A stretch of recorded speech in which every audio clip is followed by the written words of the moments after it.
जय माता दी। कन्या का पूजन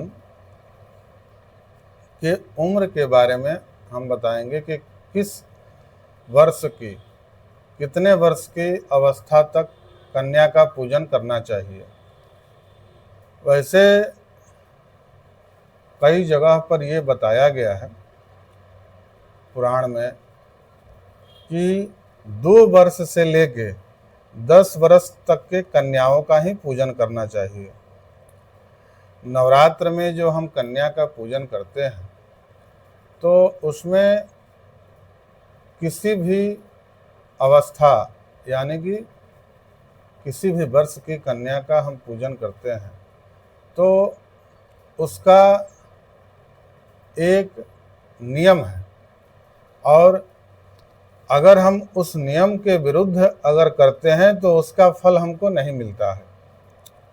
तो प्रायः विशेषतः इसमें बताया गया है कि 2 वर्ष से लेकर और 10 वर्ष तक के कन्याओं का ही पूजन करना चाहिए।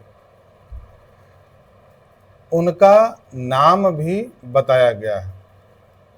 2 वर्ष से लेकर के 10 वर्ष तक के कन्याओं का, और किन कन्याओं का पूजन करने से क्या लाभ मिलता है।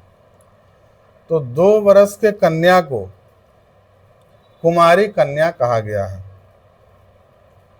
3 वर्ष के कन्या को त्रिमूर्ति कहा गया है। 4 वर्ष के कन्या को कल्याणी कहा गया। 5 वर्ष के कन्या को रोहिणी कहा गया। 6 वर्ष के कन्या को कालिका। 7 वर्ष के कन्या को चंडिका। 8 वर्ष के कन्या को सांभवी और 9 वर्ष के कन्या को दुर्गा कहा गया। 10 वर्ष के कन्या को सुभद्रा कहा गया। तो अब इसमें है कि किन कन्या के पूजन से आपको क्या लाभ मिलता है। कुमारी कन्या यानी कि 2 वर्ष के कन्या के पूजन करने से आपको धन, आयु और बल की वृद्धि होती है। 3 वर्ष यानी त्रिमूर्ति कन्या के पूजन से धर्म, अर्थ और काम की प्राप्ति होती है। 4 वर्ष की कन्या को कल्याणी कहा गया। इससे विद्या, विजय और राज सुख की प्राप्ति होती है।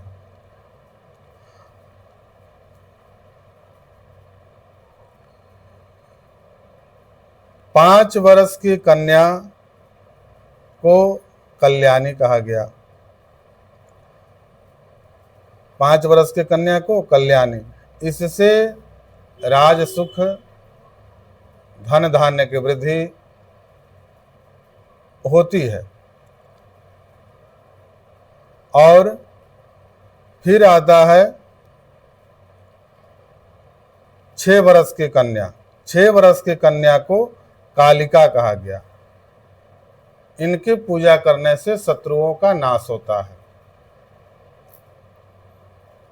7 वर्ष के कन्या को चंडिका कहा गया।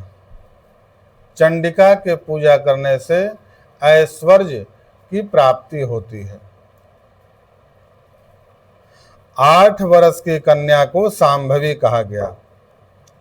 सांभवी कन्या की पूजन करने से सम्मोहन, दुख, दारिद्र्य का नाश और संग्राम में विजय प्राप्त होता है। 9 वर्ष के कन्या को दुर्गा कहा गया। इसमें क्या होता है कि क्रूर शत्रुओं से रक्षा और उग्र कर्म की साधना जो व्यक्ति करता है नवरात्र में, उसको 9 वर्ष के कन्या का ही पूजन करना चाहिए। 10 वर्ष की कन्या को सुभद्रा कहा गया। तो सभी मनोरथों को सिद्ध करने के लिए सुभद्रा रूपी कन्या का पूजन करने का विधान बताया गया। सुभद्रा यानी कि 10 वर्ष की कन्या। अब इसमें वर्ण रूप में भी बता देते हैं।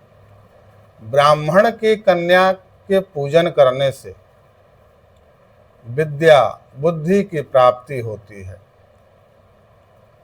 क्षत्रिय के कन्या के पूजन करने से बल का वृद्धि होता है, शत्रुओं का नाश होता है। और वैश्य के कन्या के पूजन करने से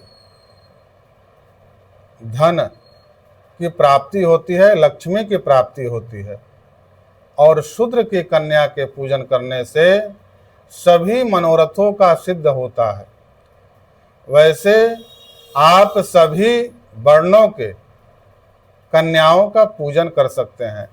हालांकि यह भी बताया गया कि सभी अपने अपने वर्णों का ही पूजन करें, अपने अपने वर्ण के कन्या का पूजन करें।